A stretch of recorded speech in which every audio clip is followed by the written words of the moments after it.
अर्थातच पहिला प्रश्न मी विचारणार आहे उत्तमरावांना की आज आपण मोठा मोर्चा काढला सत्याचा, त्याच्यामध्ये आपण संयुक्तपणे विनंती केलेली होती की याद्यांना कुठेतरी स्वच्छ केलं पाहिजे, नंतर निवडणूक झाली पाहिजे, परंतु आज पहिला टप्पा जाहीर झालेला आहे. आता याच्यावरती पवित्रा काय असणार आहे आपल्या पक्षाचा?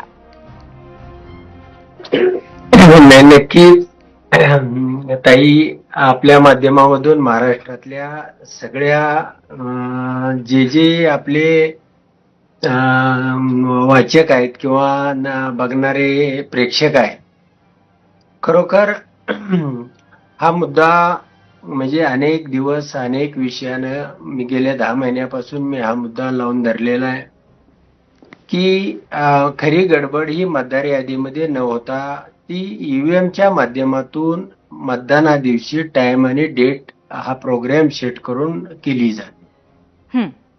तर महाराष्ट्रामध्ये या निवडणुका होत असताना त्याच्यामधला हा काय प्रोग्राम आहे, हा प्रोग्राम हा सर्वसामान्य जनतेला, पक्षाला, कार्यकर्त्यांना सर्वांना दिला पाहिजे. महाराष्ट्रामध्ये हे जे चोरीचं सरकार आलं त्याला कारण एवढंच आहे की ईव्हीएम मध्ये सेटिंग केलेलं होतं. आता गोंधळ उडालेला आहे, देशभरामध्ये याची चर्चा झालेली आहे. राहुलजी इथं सत्याचा मोर्चा झालेला आहे आणि सत्याच्या मोर्चामध्ये मी भाषण करत असताना मी स्पेसिफिक एवढंच सांगितलं होतं की तुम्ही ज्या वेळेला त्याचा प्रोग्राम काय आहे तो बर्न करताय, म्हणजे मशीनमध्ये प्रोग्राम टाकला जातो आणि तो वन टाइम बर्न केला जातो की तो जगातल्या कुणालाही प्रोग्राम उलगडता येत नाही, पुन्हा त्याचं फॉरेन्सिक टेस्टिंग करता येत नाही आणि तो कुणाला पुन्हा बघता पण येत नाही. म्हणजे एकदा प्रोग्राम टाकला की तो कायमस्वरूपी संपलेला आहे.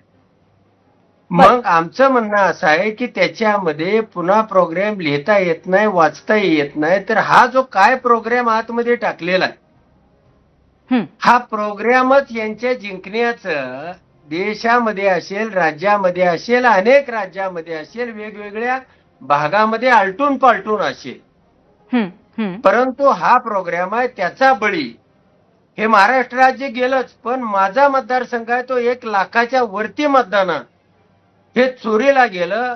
एक भूकंप झाला या राज्यामध्ये, मार्कडवाडी या गावानं बॅलेटवरती मतदान घ्यायचं ठरवलं. म्हणजे त्याला काही ना काहीतरी बेस असल्याशिवाय, शॉक झाल्याशिवाय, काहीतरी या कंप झाले, धरणीमध्ये कंप झाल्याशिवाय, आणि सगळे हादरून गेले. हे इतक्या प्रमाणे त्यांनी मतदान चोरी बाकीच्या ठिकाणी 10%, 20%, बरोबर आहे, बरोबर आहे, मान्य आहे उत्तमराव. पण आता निवडणुका जाहीर झालेल्या आहेत आणि पुन्हा एकदा ईव्हीएम वरतीच होणार आहे, त्यामुळे आता आपली भूमिका काय आहे याबद्दल?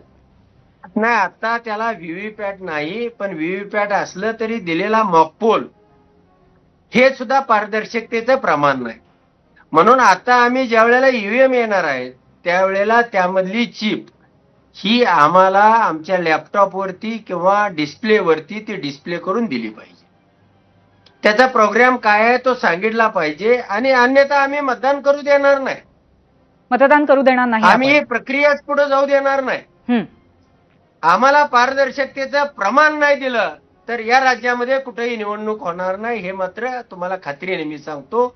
निवडणूक आयोगानं कसल्याही प्रकारचा फोर्स वापरू द्या, सगळ्या प्रकारचं सरकारचं बळ वापरू द्या, किंवा निवडणूक आयोग हा सरकारचाच एक पिल्लो आहे किंवा त्याचाच प्रतिनिधी आहे, पण आम्ही आता हे होऊ देणार नाही, कुठेही होऊ देणार नाही, अशा पद्धतीची भूमिका घेऊन आम्ही निघालो. म्हणजे थोडक्यात तुमच्या मागण्या आता ज्या आहेत ईव्हीएम मशीनच्या अनुषंगाने, त्या चिप बद्दलच्या, त्या जर पूर्ण झाल्या नाही तर फक्त मार्कडवाडी किंवा तुमचा भागच नाही तर संपूर्ण महाराष्ट्रामध्ये आपला पक्ष निवडणुका होऊ देणार नाही असं म्हणायचंय आपल्याला? अगदी नाही, त्याचं पारदर्शकतेचं प्रमाण दिलं पाहिजे की यामध्ये प्रोग्राम काय, हा तो फक्त 1+1+1 म्हणजे फक्त तो बेरीज करणाराच असला पाहिजे. एक मत टाकलं तर त्याची 1 आणि 1 3 होता कामा नये, 1 आणि 1 4 होता कामा नये, हा प्रोग्राम त्यामध्ये नसला पाहिजे. बर, किशोर